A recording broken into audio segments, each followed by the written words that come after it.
From where I stand, and at my age, I know the country is taking a wrong turn when a 14-year-old child has to go to court to seek justice over KCPE marks.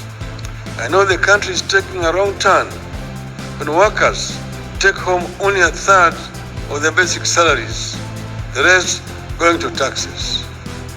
When somebody told me that take my salary and give me the tax, I'm better off with the tax than the salary. Yesterday, I saw Raila Amolo Odinga's speech. I think he was invited by a group of people or an advocacy group that stands for democracy, good governance, and ethics. And I listened to Raila Amolo Odinga's speech. I can tell you, it was just fantastic. I really don't know who wrote that speech for Raila Amolo Odinga. I don't know if it was written for him, whoever wrote for him, and probably the rehearsal that they made, the two of them, was just fantastic. But I could see deep down, that was essentially Raila Amolo Odinga speaking. The speechwriter could brush here and there, but the detail, the kind of knowledge that Raila Amolo Odinga has, and having seen him in so many other forums, I say to myself, if Kenyans lose the opportunity of benefiting from somebody like Raila Amolo Odinga, especially when he talks about the history of this country and the politics and what went wrong and what has gone right and everything. For instance, Raila was asked to talk about the future of Kenya in the next 60 years. Mark you, we've had independence for the last 60 years. So he was told to project and give an image to these organizers of where Kenya will be in the next 60 years. Guess what? Raila went back to the Bible and picked up something. Why am I saying? And Raila Amolo Odinga himself can tell you where Kenya will be, according to him, in the next 60 years. I think this was just one of those moments that I would say is the best of Raila. I can tell you, and in any case, if you watch the entire, and I would encourage you to watch the entire clip of Raila Amolo Odinga's full speech, it's so impressive. Where will Kenya be in the next 60 years? You can turn to the book of Joshua chapter 1 for an understanding of the value of the founding vision. God talks to Joshua about the founding vision in the following words, and I quote, "Be careful to obey all the law my servant Moses gave you. Do not turn from it to the right or to the left, that you may be successful wherever you go. Do not let this book of the law depart from your mouth. Meditate on it day and night, so that you may be careful to do everything written in it. Then you will be prosperous and successful." It is my position that if we return to the founding vision of this country, Kenya can emerge in its 80th or 120th anniversary as one of Africa's greatest democracies and a secure and flourishing homeland for her children. Kenya will be able to witness a period characterized by tolerance and integration between communities. The country will witness equitable sharing of the wealth that God put at our disposal. Kenya will live through a period where leaders answer to the people, not the other way around. We'll have a country where leaders focus their energies on important things like funding education schools, fighting corruption, creating jobs here for the children, we educate and casing the burdens of the people. Kenya will then open up a hopeful chapter in which people can live a normal lives. From the sorry state of affairs of today will not arrive easily. Many will say it cannot happen. It will meet violent and even deadly resistance. Transition is a bold vision, but I know it can be achieved. I have been fortunate to live long enough to witness nations and regions turn around their fortunes in 50 years or even less. Think about the current prosperous and stable Western Europe. Europe went through total war and genocide that ended in 1945. During and after that war, it was difficult to believe that 50 years later, Western Europe would be free, peaceful, and prosperous. And I happened to have been in Germany, which was the aggressor, and which was completely devastated.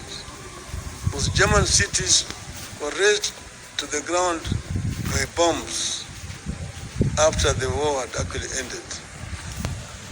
But 15 years later, when we went to Germany and then went to Britain and France, we think that it was Britain and France that lost the war.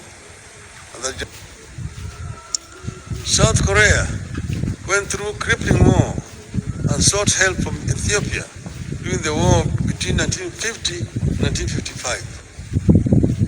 Ethiopia sent 6,037 soldiers to Korea. Now Korea provides aid to Ethiopia and to Kenya and all African countries. Kenya once upon a time gave aid to Singapore before Singapore zoomed past us. In a mere 6 decades, Japan emerged as a democracy and an economic powerhouse, manufacturing and exporting high-quality products to every household, every part of the world. When I was growing up as a child, people did not want to see anything Japan. Because Japan quality was known as inferior quality. Nobody touched anything Japanese. Today, Japan is equal to high quality. People don't question Toyota anymore. We need a change that will make our fathers proud of the nation they founded. We need to return to the original vision of a selfless leadership that will be a light unto other nations. And I believe it is possible. It can be done. We can do it. God bless Kenya.